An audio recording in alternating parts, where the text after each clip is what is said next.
도우시는 하나님으로 인해 담대하라. 도우시는 하나님으로 인해 담대하라는 제목으로 말씀을 전합니다. 이사야서는 크게 두 부분으로 나누어 볼 수 있습니다.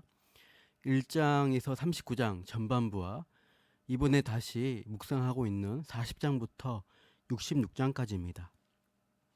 전반부 주제는 아수르를 통한 이스라엘과 유다 심판입니다. 부패하고 불순종하는 백성에 대한 무서운 심판이 주로 선포되었습니다. 그런데 후반부인 40장부터 66장의 주제는 뭐냐? 회복입니다. 멸망하고 포로된 이스라엘, 즉 유다의 회복을 약속하십니다. 죄에 대한 심판으로 멸망당한 백성들을 어떻게 회복시킬 것에 대한 비전이 제시되죠. 우리가 이 회복에 대한 이사야의 메시지를 계속 살펴보게 될 텐데요. 40장부터 66장 후반부 단락도 둘로 나누어 볼 수 있습니다. 40장에서 55장까지고 56장에서 66장까지입니다. 그럼 본문이 속한 40장에서 55장 단락을 간략히 소개하면요. 회복을 성취할 구원자로 두 인물이 제시됩니다. 간단히 말해 고레스와 여호와의 종이라는 각각 두 인물을 중심으로 말씀이 전개됩니다.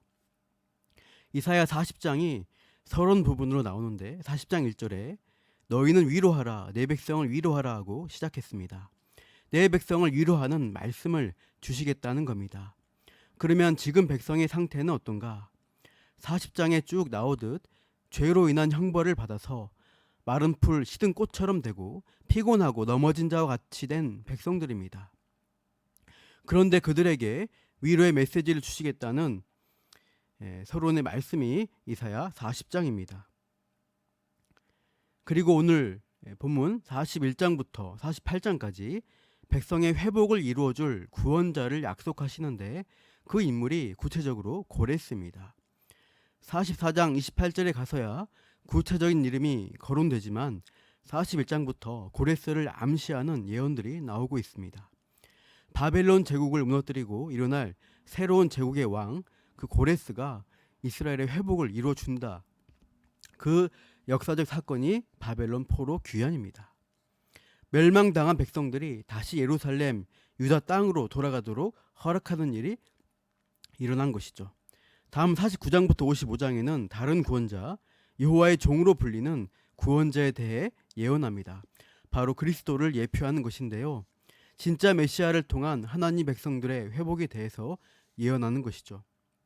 이렇게 하나님이 회복과 구원에 대한 내용들이 주로 나오게 되는데 오늘 본문부터 42장 17절까지 보면 글의 형식이 법정 소송 방식을 따릅니다.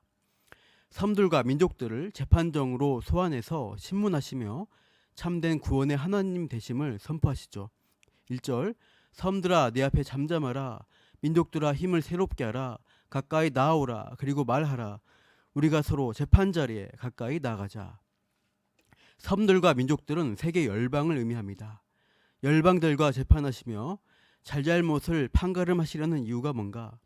이 열방들이 거짓신 우상을 숭배한다는 게 문제입니다. 41장 21절을 보시면 너희 우상들은 소송하라 이렇게 하시죠. 열방과 세상 우상들을 향한 도전, 즉 그들에게 소송 거시면서 우상의 실체를 밝히시려는 흐름이 42장 17절까지 이어지는 겁니다. 42장 17절 결론부가 이렇게 나오죠. 조각한 우상을 의지하며 부어 만든 우상을 향하여 너희는 우리의 신이라 하는 자는 물리침을 받아 크게 수치를 당하리라. 거짓신 우상을 숭배하는 자는 큰 수치를 당한다는 경고로 결론을 내립니다. 섬들 민족들과 변론하시고 우상들에 대해 소송을 제기하는 이 단락이라는 문맥을 아시고 오늘 본문을 살펴보겠습니다. 다시 한번 본문 1절 보시죠. 섬들아 내 앞에 잠잠하라 민족들아 힘을 새롭게 하라 가까이 나아오라 그리고 말하라 우리가 서로 재판자리에 가까이 나가자. 땅끝까지 모든 민족들을 재판정으로 소환하십니다. 왜냐 열방은 하나님 없이 자기 뜻대로 무언가를 이룰 수 있다고 큰 소리를 치고 있기 때문입니다. 세계사 가운데 자기들의 능력을 자랑하고 내세우는 교만에 빠져 있고 끝까지 하나님이 아닌 우상을 의지하기 때문입니다. 하나님은 세상을 향하여 내 앞에서 법정 대결을 벌여보자고 도전장을 내미십니다. 소송의 내용이 2절에 나오죠. 누가 동방에서 사람을 일깨워서 공의로 그를 불러 자기 발 앞에 이르게 하였느냐. 열국을 그의 앞에 넘겨주며 그가 왕들을 다스리게 하되 그들이 그의 칼에 티끌 같게 그의 활에 불리는 초계 같게 하매. 동방에서 어떤 사람을 일깨울 것인데 공의를 위해 그를 불러낸다고 하십니다. 하나님은 그에게 열국을 넘겨주며 열방의 왕들을 다스리겠다고 하십니다. 이 동방에서 일어날 공의를 이룰 계획을 누가 행하고 이룰 것인가? 바로 나 여호와 하나님이라는 거죠. 4절에 이 일을 누가 행하였느냐? 누가 이루었느냐? 누가 처음부터 만대를 불러냈느냐? 나 여호와라. 하나님의 온대한 계획이다. 만대, 즉 모든 세대의 사람들을 불러내시고 주관하시는 하나님이 처음부터 계획하신 일이고 훗날 아중세대 사람들에게도 그렇게 주관자가 되심을 선포하십니다. 이렇게 동방에서 하나님이 이루실 공의에 대한 말씀을 3가지 주제로 정리할 수 있습니다. 첫째, 누구를 통해 하시는가? 둘째, 무슨 일을 하시는가? 셋째, 그래서 우리는 어떻게 살아야 하는가? 누구를 통해 하시는가? 약속된 구원자를 통해 공의를 이루신다. 무슨 일을 하시는가? 그 구원자가 할 일은 열방을 다스리는 일이다. 결국 승리한다는 겁니다. 그래서 하나님 백성된 우리는 어떻게 살아야 하는가? 세상 가운데 우리가 비록 버러지같이 약할지라도 약속하신 하나님을 믿고 두려워하지 말고 담대하고 굳세게 믿음으로 살아간다는 것이죠. 첫째, 누구를 통해 그 공의의 일을 이루실 것인가? 2절, 누가 동방에서 사람을 일깨워서 공의로 그를 불러 자기 발 앞에 이르게 하였느냐? 하나님이 동방에서 일깨우실 그 사람이 누구인가? 바로 동방은 바사, 페르시아를 가리키고 그 인물은 페르시아 제국을 세운 고레스 대왕입니다. 45장 1절로 가보시죠. 여호와께서 그의 기름 부음 받은 고레스에게 이같이 말씀하시되 내가 그의 오른손을 붙들고 그 앞에 열국을 항복하게 하며 내가 왕들의 허리를 풀어 그 앞에 문들을 열고 성문들이 닫히지 못하게 하리라. 5절을 보시면 45장 5절에 나는 여호와라 나 외에 다른 이가 없나니 나밖에 신이 없느니라. 너는 나를 알지 못하였을지라도 나는 내 띠를 동일 것이요. 이렇게 쭉 나옵니다. 45장 8절에 보면 공의가 나오죠. 하늘이여 위로부터 공의를 뿌리며 구름이여 의를 부을지어다. 땅이여 열려서 구원에 싹트게 하고 공의도 함께 움트게 할지어다. 45장 13절 내가 공의로 그를 일으킨지라. 이렇게 고레스를 계속 공의, 의와 연관시키고 있습니다. 고레스는 이방인인데 하나님의 의를 이룰 도구로 쓰시겠다는 거죠. 그런데 한편으로 또 한 사람의 인물이 의와 연관되어 나옵니다. 이사야 42장 6절을 보십시오.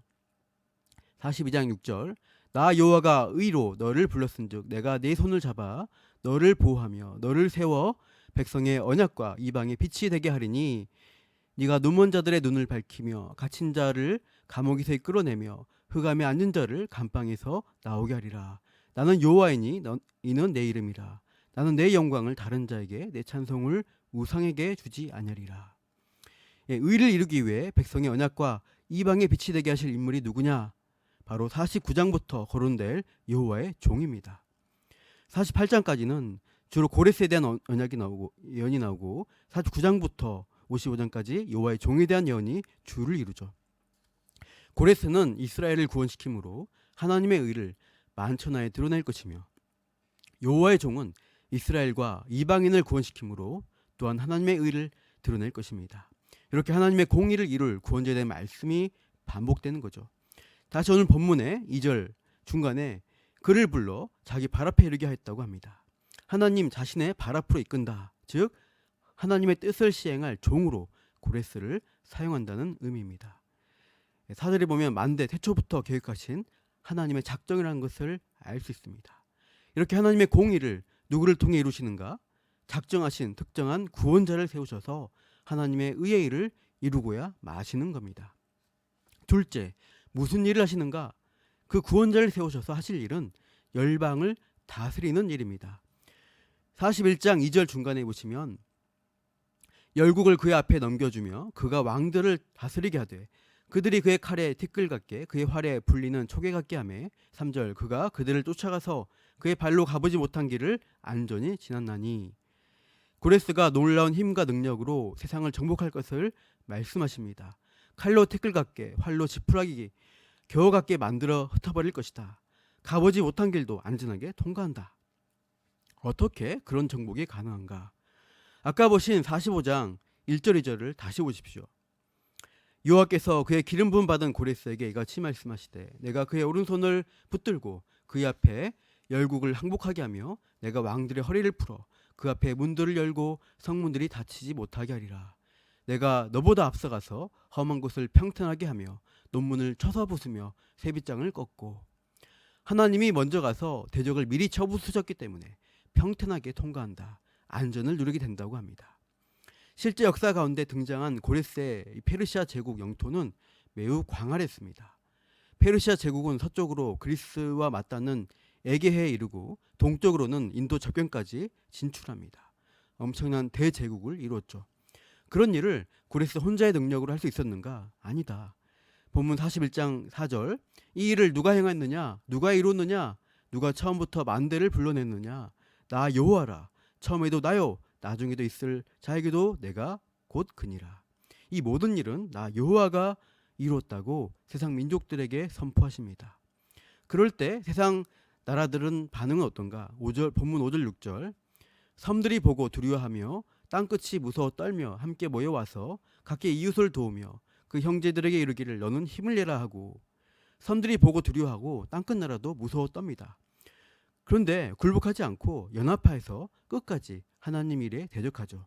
서로 도우면서 힘을 내라 격려하면서 행하는 일이 무엇인가? 7절, 목공은 금장색을 격려하며 망치로 고르게 한 자는 매질꾼을 격려하며 이르되 땜질이 잘 된다니 그가 못을 단단히 박아 우상을 흔들리지 아니하게 한도다. 급하게 우상을 만드는 장인입니다. 목공이 금 다루는 장인을 격려하면서 나무 우상 위에 금을 입힙니다. 망치질하고 매질꾼이 못질을 내서 단단히 박아 우상을 세우고 있죠. 그렇게 죄인들은 하나님의 뜻을 거절하고 반항합니다. 우상 섬기는 일을 포기하지 않는 것이죠. 대항해 보지만 하나님의 원대한 계획을 막을 수 있는가? 할 수 없죠. 8절 이후에 승리를 선포합니다. 특별히 11절, 12절, 13절, 보라 내게 노하던 자들이 수치와 욕을 당할 것이요 너와 다투는 자들이 아무것도 아닌 것 같이 될 것이며 멸망할 것이라. 네가 찾아도 너와 싸우던 자들을 만나지 못할 것이요 너를 치는 자들은 아무것도 아닌 것 같고 험한 것 같이 되리니 이는 나 여호와 너희 하나님이 내 오른손을 붙들고 내게 이르기를 두려워하지 말라 내가 너를 도우리라 하실 것임이니라. 구체적으로 고레스를 통한 정복과 하나님 백성의 회복의 일들로 하나님이 역사의 주관자심을 분명히 하십니다. 그리고 여호와의 종이신 그리스도가 이루신 복음으로써 세상을 정복해 나가는 성취가 신약에 드러나죠. 이런 구원의 일들이 분명히 성취될 것을 말씀하십니다. 세 번째, 그렇다면 우리는 어떻게 살아가야 할까요? 41장 14절, 버러지 같은 너 야곱아, 너희 이스라엘 사람들아. 버러지, 벌레처럼 꿈틀거리기만 하는 연약한 자인 야곱, 하나님 백성들이라고 합니다. 아수르의 침략으로 완전히 멸망당했고 바빌론에 의해 망하고 포로로 잡혀가도록 하나님이 내버려 두신 역사를 겪었습니다. 정말 버러지같이 약한 자임을 경험했죠. 그러나 회복과 구원을 약속하시는 하나님이 그 백성을 다시 부르시고 돕겠다고 하십니다. 9절 상반절, 내가 땅끝에서부터 너를 붙들며 땅 모퉁이에서부터 너를 부르고. 죄악 중에 회개하지 않아서 심판하셨고 열방 중에 흩어버리셨지만 이제 다시 택한 백성으로 부르시겠다고 하십니다. 9절 하반절, 너는 나의 종이라 내가 너를 택하고 싫어하여 버리지 아니하였다. 하나님 백성으로 택하고 버리지 않았다는 겁니다. 10절 상반절, 두려워하지 말라 내가 너와 함께함이니라 놀라지 말라 나는 내 하나님이 됨이니라. 함께 하시는 하나님, 너희 하나님 되셨다는 언약을 굳게 약속하십니다. 10절 하반절에 내가 너를 굳세게 하리라 참으로 너를 도와주리라 참으로 나의 의로운 오른손으로 너를 붙들리라. 의로운 오른손은 하나님의 능력과 힘을 상징합니다. 그에 비해 이스라엘은 14절 보신 대로 버러지 같다고 하죠. 땅바닥을 기어다니다가 밟히면 죽는 연약한 존재가 너 야곱 이스라엘이다. 그러나 강한 오른손으로 붙드시는 하나님을 의지하면 내가 참으로 도와주고 붙들어서 승리케 하겠다는 소망을 주시고 있습니다. 열방에 의해 치고 밟히던 백성들에게 강하신 하나님이 함께 하시니 무슨 일이 있겠는가? 15절 새 타작기가 되어서 이삭을 쳐서 탈곡하고 지푸라기를 흩어버리듯 산 같은 거대한 것들도 다 쳐서 부스러기 결을 만들어 버릴 것이다. 16절 하반절 그러니 누구로 말미암아 즐거워하고 누구로 말미암아 자랑하라고 하시죠? 여호와로 말미암아 즐거워하고 이스라엘의 거룩한 이로 말미암아 자랑하리라. 하나님이 기쁨과 자랑의 근원이 되십니다. 18절 헐벗은 산, 19절 광야에 샘이 나고 온갖 좋은 나무들이 나게 하시는 하나님을 바라보며 기대할 것을 권하고 있습니다. 고레스 왕을 통해 하나님 백성을 회복하시고 결국 그리스도를 통해 죄인된 우리를 구원하신 하나님의 놀라운 은혜를 우리가 받았습니다. 그리고 앞으로도 궁극적으로 승리하게 하실 소망을 품게 해주셨습니다. 그래서 우리는 오늘도 두려워하지 않고 담대하게 믿음으로 살아갈 수 있습니다.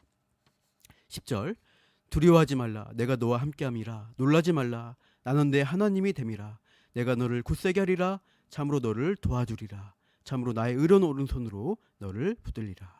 기도하겠습니다.